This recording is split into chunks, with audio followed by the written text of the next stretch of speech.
So I've always been jealous of people who understood their sexual orientation right from the get-go. Or hell, I'm jealous of people who figured out their sexual orientation after years of experimentation, because for me, it's still not clear. When I was younger, I thought I was straight, then I thought I was asexual, then bisexual, then gay, then bisexual, then omnisexual, then demisexual, then asexual, then gay. Like my labels have kept shifting. And maybe this isn't you. Maybe you from day go, you knew that you were attracted to men or women or men and women or gender nonconforming people or animals or whatever. Who you were attracted to was just something clear-cut for you. But if you're like me and perhaps millions of other people on this planet, who we are and how we label ourselves and who we're defined as being and what we want are not so easy to suss out. We have to keep digging and considering and taking it from day to day because no label seems to really fit us. And if this is you,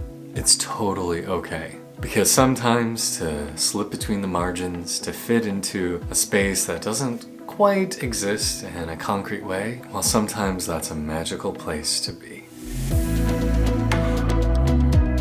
So if we haven't met before, hey, it's a pleasure to be here with you. I'm Kay, I'm an ecstatic life coach. And if you haven't yet, please do hit the subscribe button and the bell next to it to be alerted about upcoming videos that I post. So, your identity labels don't quite fit. Choosing a specific term to define your gender or your orientation or your sexual identity or how you exist in the world, period, is not something easy. You can't just check a box and say, that's me, that's it, I know who I am now. And even for myself, I'm happily married to a man. I still don't really know how to label my sexuality. So let me share a little bit about my story and a little bit about where I come from. So this is confusing for me on many levels. First off, I grew up in a very heteronormative world, a place where everyone was expected to be straight until something else veered you off your course. So it was just assumed I would be partnered with women and I would find them attractive. So when I initially began my coming out process, I was very conscious of needing to deprogram that, needing to say,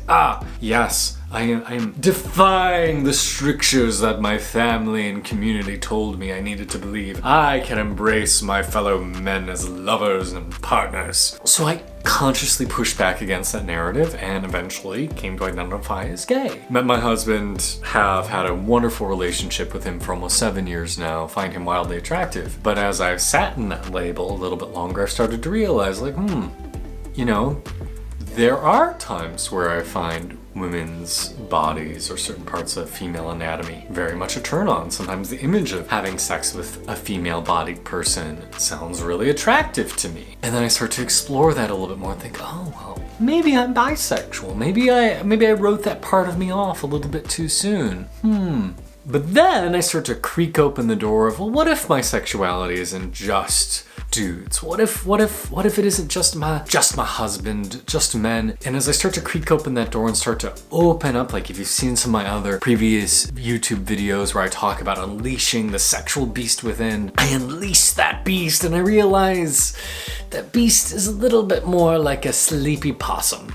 Hangs out and that beast just kind of wants to hang out inside of its cave. It wasn't aching to get out. And so when I've opened the door to sexual exploration, I've realized, I didn't really want to do this. I don't like this. And started to discover, I don't think I'm actually all that attracted to people. I love my husband, I find him wildly attractive, I enjoy my sexual interactions with him, but I'm not really feeling turned on by anyone else. And this feeling is reminding me of a time in my early 20s, before I started my coming out process, where I started to think, maybe I'm just asexual. I find pictures and videos of people's naked bodies arousing, but in real life, there's not really very many people who I want to connect with. And as I've explored opening my sexuality over the last several months, I started to realize, I don't really want to have sex with anybody. You might have an amazing body, but I just don't want to engage that way with you. So then I started to think, am I demisexual? Demisexual is a term meaning I'm only attracted to somebody if there's a strong emotional connection. And especially since I have such a strong bond with my husband, maybe I just can't form that attachment with other people, so I'm just not sexually attracted to them. But then I had an experience not too long ago where a dear friend of mine, somebody I love, somebody who I think is very physically attractive, wanted to get a little bit busy with me and my husband. And we explored it a little bit, and I discovered that even this person who I felt emotions for and found attractive, I couldn't do it. I wasn't into it.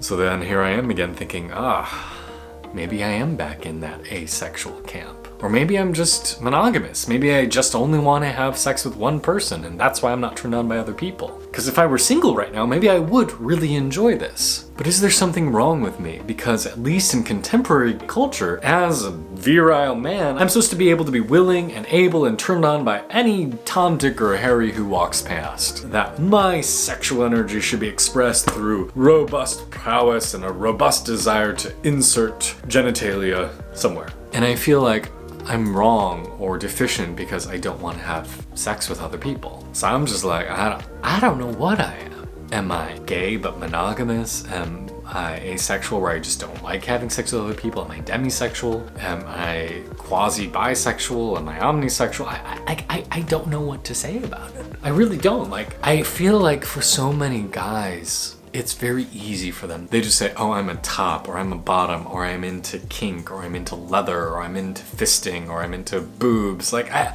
don't know, like they like, it seems easy for them. My husband, for example, he's known since he was like 12 years old that he's gay, and he is like happily turned on by a lot of different men. Like, yes, he's very turned on by me and very happy being my partner, but there's like, you know, he likes dudes. Like, it's very clear cut for him. Gosh, how nice. How simple. The world is so much more comfortable when things are concrete, when things are easily labeled and put into a box and you put a check mark next to it and you say, yes, that. But then I also start to wonder, is this complexity, is this confusion around orientation for me also a symptom of my spiritual life? Because I tend to find in my spiritual life that nothing's concrete, that how I perceive the world and spirit and energy is constantly evolving, constantly changing, and it's up to me to stay open and fluid with that. What proved true one day is not necessarily true the next, and who I think myself to be, spiritually speaking, continuously evolves as I dig deeper and peel away layers of skin that no longer need to be there. So maybe, in fact, this inability to succinctly label myself is actually a sign of spiritual aptitude. So what do you think?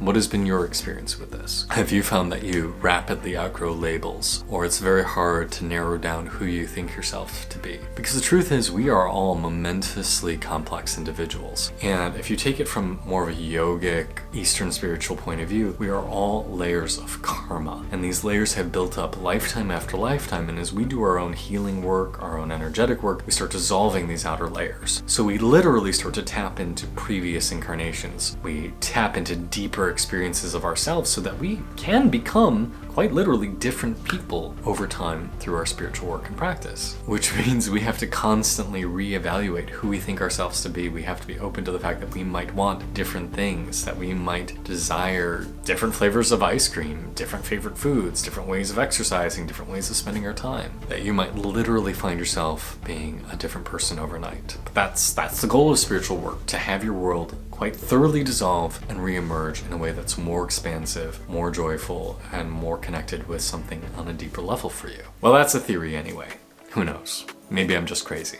But if this is something that you go through, if this dissolution of who you think you are and your orientation, and you find it very difficult to know, am I blank?